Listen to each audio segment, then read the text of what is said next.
Ini alasan SBY harus turun gunung. Semangat pagi orang-orang baik di SeaWorld Universe. Dunia yang penuh optimisme dan mengusung positivisme, di mana masa depan ditentukan oleh pilihan kita di masa sekarang. Hal yang lumrah saat seorang bapak mengharapkan anaknya berhasil dan sukses seperti dirinya. Bahkan harusnya lebih baik dari dirinya. Tapi, semua berbalik kepada bagaimana orang tua atau seorang bapak mendidik anaknya. Alangkah aneh dan lucu saat apa yang didapatkan anak adalah hasil usaha orang tuanya dan si orang tua berharap anaknya berhasil. Terlihat bagaimana si anak tidak ada usahanya sama sekali. Dan ingat, semua yang didapat dengan gampang tentu saja membuat anak semakin manja dan merasa diri biasa. Padahal lingkungan dan masyarakat memandangnya hanya sebagai orang yang disetir orang tuanya. Jadi mereka, anak dan bapak itu hanya hidup di dunia mereka saja, tidak melihat apa-apa dengan masyarakat terhadap mereka. Nah, bisa jadi itu yang terjadi saat SBY merasa harus turun gunung, padahal dia tidak berada di puncak lagi. Ya, SBY harusnya sadar bahwa dia bukan siapa-siapa lagi. Dia sebagai orang tua yang 1 tahun lebih berada di puncak gunung memimpin negeri ini, harusnya sadar bahwa dia sudah menjadi rakyat jelata dan sudah ada di dasar gunung.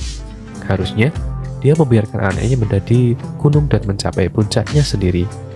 Bukankah lebih baik jika orang tua hanya menyiapkan perbekalan bagi anaknya saja, supaya anaknya siap mendaki puncak gunungnya sendiri? Kalau kita lihat bersama, kita tahu sendiri bagaimana SBY menarik secara paksa anaknya yang sedang mendaki gunung di kemiliteran. Ditarinya sang anak dan dipaksa mendaki gunung politik.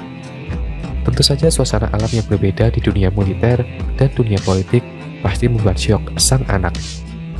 Katakan saja AHY yang sedang asik menapak puncak gunung militernya dipaksa pindah alam dan mendaki gunung politik.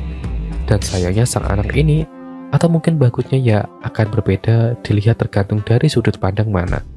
Akan terlihat bagus bagi orang tuanya karena si anak menuruti apa yang dia mau, tapi masyarakat akan menilainya jelek karena terlihat sang anak tidak mempunyai kepribadian yang kuat atau kemauan yang kuat, seolah karir di militer pun bukan pilihannya tapi pilihan ayahnya. Ya, sang anak ini jadinya kelihatan seperti robot yang digerakkan oleh orang tuanya, tidak punya kemauan atau kekuatan dari dalam dirinya untuk mendaki gunungnya sendiri sesuai dengan minat dan bakatnya. Kita semua tahu dan bukan rahasia lagi bahwa sang ayah dikenal juga suka memangkrakkan sesuatu yang dimulainya. Lihat saja banyak gedung dan pembangunan yang terhenti di tengah jalan alias mangkrak. SBY terkenal sebagai orang yang tidak bisa menuntaskan apa yang sudah dikerjakan. Kalau kita hubungkan dengan pernyataan bahas SBY akan turun gunung, jadinya kita paham kenapa dia harus turun gunung. Ya benar, SBY tidak mau proyek AHY jadi presiden menjadi proyek yang mangkrak. SBY sangat takut AHY menjadi mangkrak, apalagi di usia SBY yang tidak muda lagi. Jadi mau tidak mau dia harus menyelesaikan proyek AHY agar berhasil.